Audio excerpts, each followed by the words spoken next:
السلام علیکم ورحمۃ اللہ وبرکاتہ۔ امید ہے سب خیریت سے ہوں گے۔ بیٹا آج ہم نے چیپٹر نمبر 13 یہ نظم ہے بادل کا گیت، اس کو ہم نے آج پڑھنا ہے۔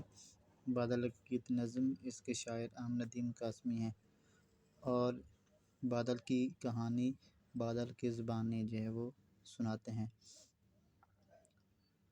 اس میں احمد ندیم قاسمی بتاتے ہیں کہ بادل کہتا ہے کہ میرا گھر جو ہے وہ سمندروں کی گہرائیوں میں تھا، اور ایک دن جو ہے وہ سورج کی جو شعاعیں ہیں مجھے تارے دکھانے کے لیے ہوا میں لے کر اڑتی ہیں اور مجھے خواب دکھاتی ہیں، اور پھر یہ ہوائیں جو ہیں وہ مجھے میدانوں کی طرف لے کے جاتی ہیں، اور بادل جو ہے وہ تھک جاتا ہے تو رونا شروع کر دیتا ہے، پھر وہ زمین پر آ جاتا ہے، اور جب بادل جو ہے وہ زمین پر آتا ہے تو لوگ جو ہیں وہ ہنستے ہیں، مسکراتے ہیں۔ اس سے یہ ہوتا ہے کہ سب لوگ جو ہے وہ بارش کی منتظر ہوتے ہیں، اور جب بارش ہوتی ہے تو وہ دیکھ کر اس کو ہنسنا اور مسکرانا شروع کر دیتے ہیں۔ اور اس کے اندر ایک جو ہے وہ راز بھی بتاتے ہیں کہ انسان کی حقیقت بھی واضح ہے کہ انسان کا جو خمیر ہے، جو انسان کے جسم کی مٹی ہے، وہ دنیا کی جس جگہ کی مٹی سے انسان کا جو جسم ہے وہ بنا ہے، دوبارہ انسان کا جو جسم ہے اسی مٹی میں دوبارہ جب وہ واپس جاتا ہے، مطلب انسان جب پیدا ہوتا ہے تو جس مٹی سے وہ بنا تھا دوبارہ مٹی وہی جگہ انسان کو ملتی ہے جہاں پہ اس کی قبر جو ہے وہ بنتی ہے۔ اسی طرح بادل جو ہے وہ جہاں سے جو ہے وہ بنا تھا، شروع ہوا تھا، آخر کار پھر وہ دوبارہ واپس اپنے گھر جانے، اپنی جگہ جانے کی کوشش جو وہ کرتا ہے، اور وہ وہاں تک پہنچتا ہے۔ تو ایک بہت دلکش اور خوبصورت منظر جو وہ ہمارے سامنے احمد ندیم قاسمی جو وہ پیش کرتے ہیں۔ سب سے پہلے ہم اس کے میننگ جو ہیں وہ دیکھیں گے۔ یہ گہرائی کا میننگ ہے گہرا پن، اور یہ گرامر میں اسم اور مذکر ہے۔ نشیلی، نشہ آور، یہ بھی گرامر میں اسم ہے اور مذکر ہے۔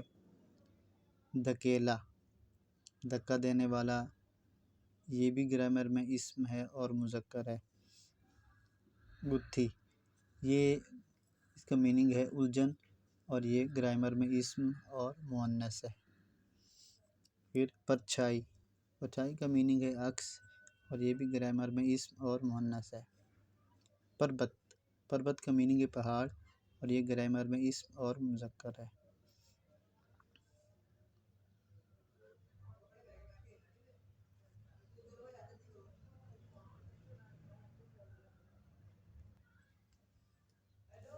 کوڑا، اس کا میننگ ہے سواری کے جانوروں کو مارنے کا آلہ۔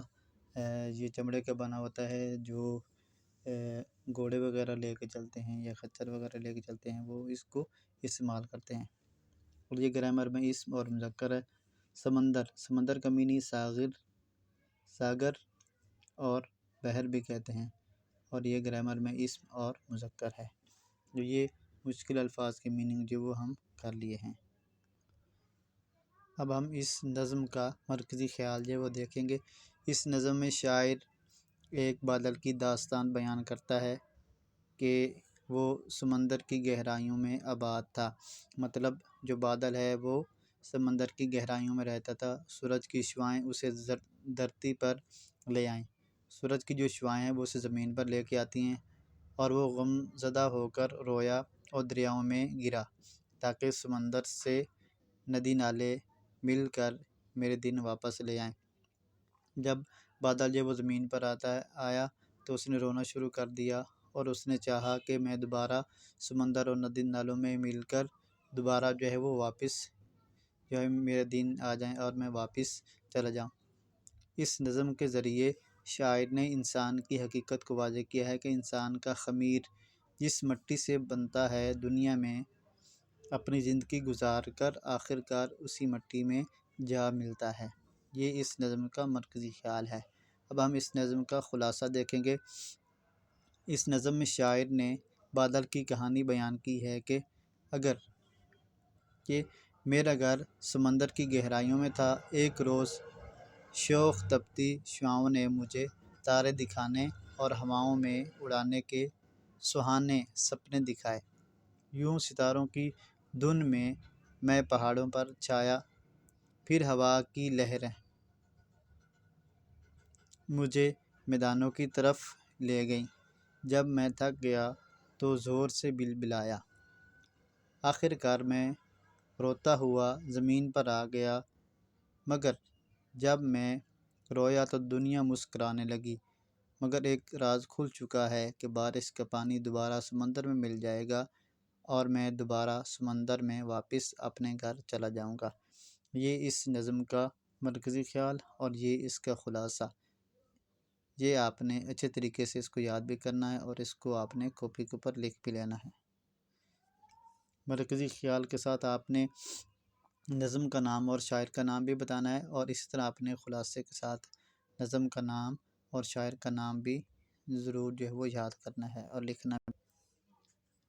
اس کے بعد مشقی سوالات میں ہم دیکھیں گے۔ سوال نمبر 1، مختصر جواب دیں۔ نمبر 1 پہ ہے، بادل اپنے گھر کہاں بتایا اور وہ کہاں رہتا تھا؟ اس کا آنسر پہلے شعر میں ہے، بادل نے اپنا گھر جو ہے وہ سمندر کی گہرائیوں میں بتایا اور وہ لہروں کی پرچھائیوں میں رہتا تھا۔ یہ آپ کا شارٹ کوسچن نمبر 1 ہے۔ نمبر 2 پہ ہے، شعاعوں نے بادل سے کیا کہا؟ انہوں نے کہا کہ آئیں ہم آپ کو تارے دکھاتی ہیں اور نشیلی ہوائیں اس کو لے کر اڑ جاتی ہیں۔ یہ آپ کا دوسرا شارٹ کویسچن کا آنسر۔ نمبر 3 پہ ہے، بادل نے اپنا وطن کس لیے چھوڑا؟ بادل نے اپنا وطن ستاروں کی دھن دیکھنے کے لیے اور ستاروں کو دیکھنے کے شوق کی وجہ سے اپنے وطن کو چھوڑا۔ یہ آپ کا تیسرا شارٹ کویسچن۔ نمبر 4 پہ، تیز جھونکے نے بادل سے کیا کہا؟ تیز جھونکے نے بادل کو جو ہے وہ مشکل میں ڈال دیا، اس سے لڑائی کی اور اسے کہا کہ آؤ ہم آپ کو پربت کی چوٹی دکھاتے ہیں۔ اور نمبر 5 پہ ہے، بادل کے رونے سے دنیا کیوں مسکرانے لگی؟